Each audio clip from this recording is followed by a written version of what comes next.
राजधानी भोपाल में सामने आया 3 तलाक का माजरा। राजधानी के गौतम नगर इलाके में 3 तलाक का मामला सामने आया है। आरोपी अपनी पत्नी से घर खर्च के पैसे मांगने से नाराज हुआ।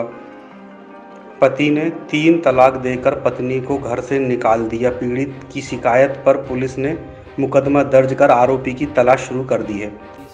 इसमें जो गौतम नगर में एक मुकदमा कायम हुआ है कल, इसमें 498 के साथ मुस्लिम विवाह अधिनियम की धारा 4 भी इसमें है, क्योंकि उसने उसको 3 बार तलाक कह करके और भगा दिया था। इसमें बेसिकली उसको काफ़ी दिनों से प्रताड़ित कर रहे थे। 1-2 बार काउंसलिंग भी हुई, पुलिस ने भी करवाई, लेकिन मामला ठीक नहीं हो पा रहा था। और अब तो काफ़ी गंभीर बात ये हो गई थी कि उन्होंने 3 तलाक कह करके घर से ही निकाल दिया था, तो हमने इसमें मुकदमा कायम करके कार्रवाई कर दी। सर, मारपीट भी महिला के साथ जो करता था, कितना समय प्रताड़ित तो काफ़ी दिन से कर रहा था और शादी को उनके करीब 2-3 साल हो गए थे। प्रताड़ना तो चली रही थी उसकी, लेकिन हम लोग प्रयास कर रहे थे कि एक घर को बर्बाद होने से बचाया जाए, इसलिए उसकी काउंसलिंग कर रहे थे। लेकिन जब मामला सिर से ऊपर निकल गया तो हमने प्रकरण कायम करके ये नोटिस के मामले हैं। आजकल इसमें गिरफ्तारी नहीं की जाती है, बाकी हम नोटिस दे करके चालान कोर्ट में लाए हैं। सर, 1.25 किलो गांजे के साथ एक आरोपी को तरैया पुलिस ने पकड़ा है, क्या मामला है? कौन बेच रहा है? अभी हम पूरे भोपाल में मादक पदार्थों के विरुद्ध अभियान चला रहे हैं। सभी थानों में सभी थाना प्रभारी को निर्देशित किया गया है कि उनके थाना क्षेत्र में यदि इस तरह की कोई भी सूचना या जानकारी मिलती है तो त्वरित कार्रवाई करें और सख्त कार्रवाई करने के निर्देश दिए गए हैं। इसी तारतम्य में तलैया में एक पुराना बदमाश है विजय गाड़रे, उसको गांजे के साथ पकड़ा गया है। सूचना मिली थी, वो कपड़ों में छिपा करके गांजा बेच रहा है। उसकी घेराबंदी कर करके और कार्रवाई की गई है और हम इसका पुराना आपराधिक रिकॉर्ड भी निकाल रहे हैं, उसको भी इसके साथ अटैच करेंगे। इसके साथ ही हम उसकी संपत्तियाँ भी देख रहे हैं, उसमें भी अगर कोई अवैध निर्माण या कुछ इस तरह की बात होगी तो उस पर भी हम कार्रवाई करेंगे। सर, बताया जा रहा है चाकूबाजी के पहले इसके ऊपर मामले भी हैं, नारकोटिक्स का भी पहले ये बंद हो चुका है। नारकोटिक्स, हाँ, मैंने बताया ना, हम पूरा आपराधिक रिकॉर्ड उसका निकाल करके इस केस के साथ अटैच करेंगे। भोपाल में तेज वाहन चलाना अब पड़ सकता है महंगा। भोपाल ट्रैफिक पुलिस ने स्पीड राइडर की टेस्टिंग की आज से शुरू। 50 मीटर की दूर से ही वाहन की स्पीड होगी रिकॉर्ड निर्धारण करेंगे। अच्छा इसके लिए फिर ये रिपोर्ट कहाँ देंगे आप लोग? हमारे विभाग को देंगे, ट्रैफिक विभाग को। विभाग देगा शासन। अच्छा,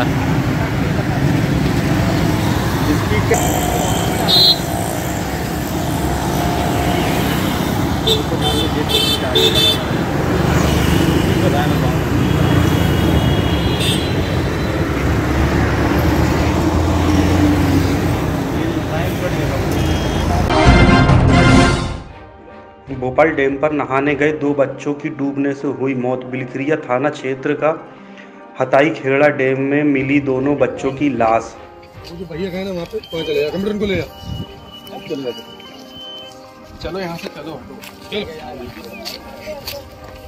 निकलो सीधे।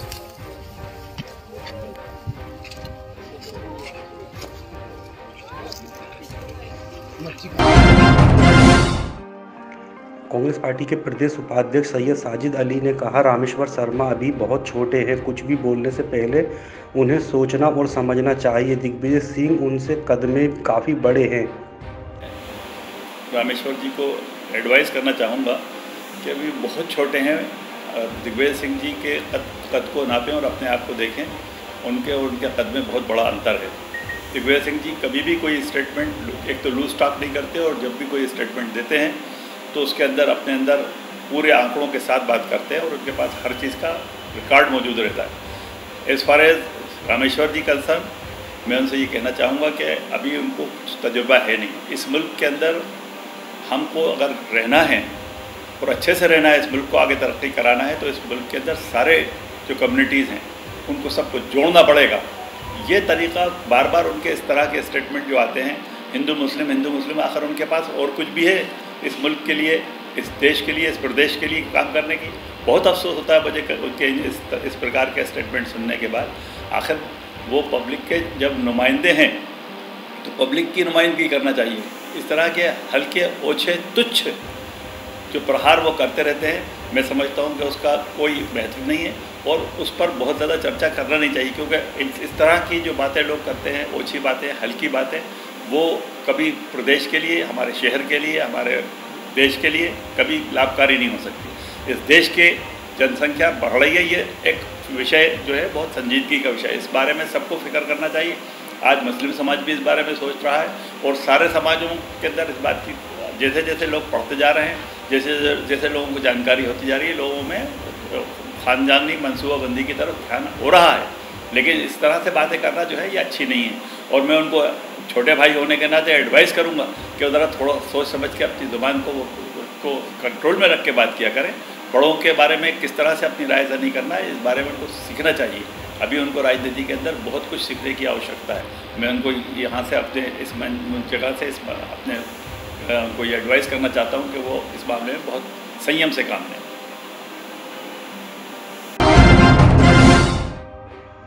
प्रधानमंत्री नरेंद्र मोदी के जन्मदिन के मौके पर भारतीय जनता पार्टी द्वारा शुरू किए गए सेवा और समर्पण अभियान के तहत आज तक 73 लाख लोगों का वैक्सीनेशन पूर्ण होने पर प्रदेश की पर्यटन एवं सांस्कृतिक मंत्री उषा ठाकुर ने खुशी जाहिर की है। बात हुई थी, 73 लाख लोगों का वैक्सीनेशन हो चुका है। ये माननीय प्रधानमंत्री जी के जन्म दिवस की सबसे अच्छा उपहार मध्य प्रदेश ने दिया है और सेवा ही संकल्प है। संगठन का ये महामंत्र निश्चित रूप से हर विपरीत स्थिति में, अभी कोविड-19 के पूरे दौर में संगठन ने अपनी सार्थकता, अपना समर्पण और अपनी मेहनत इसके माध्यम से जन जन की सेवा में लगाई है। केंद्रीय मंत्री नरेंद्र सिंह तोमर के निवास में लगा मंत्रियों का जमावड़ा। विश्वास सारंग के बाद पहुंचे भूपेंद्र सिंह नरेंद्र सिंह तोमर से मुलाकात करने। बंद कमरे में हो रही है मुलाकात। जन कल्याण और सूरज के कार्यक्रम में पहुंचे शिवराज सिंह चौहान, नरेंद्र सिंह तोमर, कमल पटेल। पूर्व नेता प्रतिपक्ष अजय सिंह के निवास पर पहुंचे गृह मंत्री नरोत्तम मिश्रा। अजय सिंह के निवास पर पहुंचकर दी जन्मदिन की बधाई। 2 दिन पहले अजय सिंह ने की थी नरोत्तम मिश्रा के घर जाकर मुलाकात। मध्य प्रदेश में आयुष्मान भारत निरामय योजना को लागू हुए आज 3 वर्ष हो चुके हैं। 23 सितंबर 2018 को योजना को लागू किया गया था और अभी तक 2,54,00,000 कार्ड हम लोग बना चुके हैं। मध्य प्रदेश में हमारा लक्ष्य है कि 4,70,00,000 हैं उनको सबको कार्ड बने। प्रत्येक परिवार को 1 साल में 5 लाख तक का इलाज हम लोग फ्री करते हैं और इसमें जो हमारे अनेक पेशेंट प्रदेश से जो बाहर भी इलाज कराते हैं उनको भी इसका बेनिफिट देते हैं। और हमने अभी तक जो हमारे 895 हॉस्पिटल हैं जिसमें 440 प्राइवेट अस्पताल हैं और 455 हमारे सरकारी अस्पताल हैं, इस योजना में संबद्ध हैं।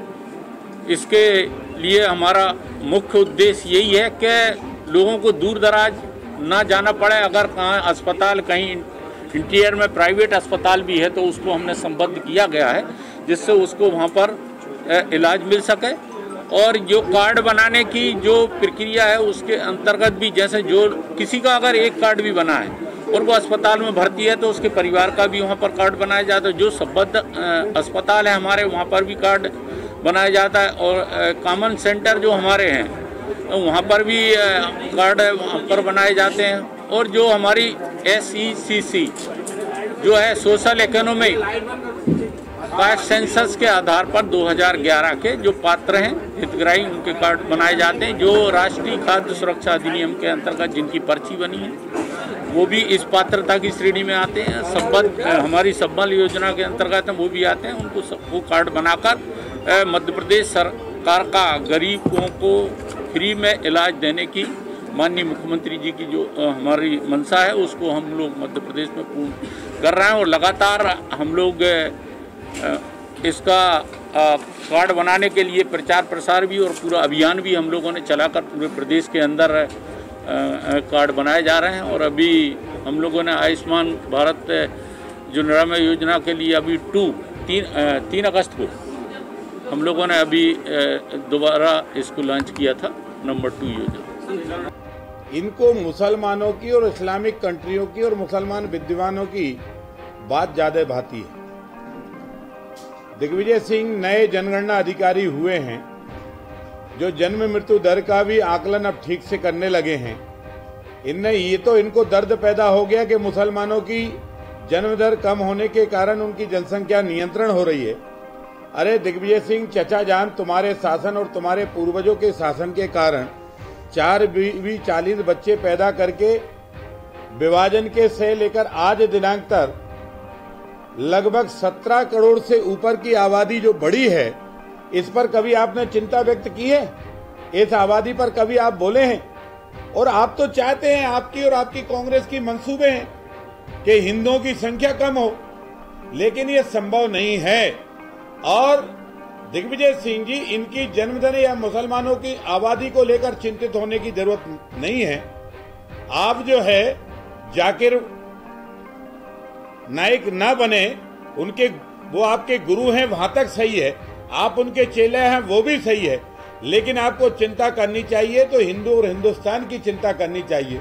आप जिस तरह मुसलमानों को आबादी बढ़ाने के लिए प्रेरित कर रहे हैं, एक तरह से दिग्विजय सिंह वो हैं जो देश में मुसलमानों को लिए इसके लिए प्रेरित कर रहे हैं कि तुम्हारी जन्म दर कम हो जाएगी तो संख्या कम हो जाएगी, इसलिए जन्म दर बढ़ाओ।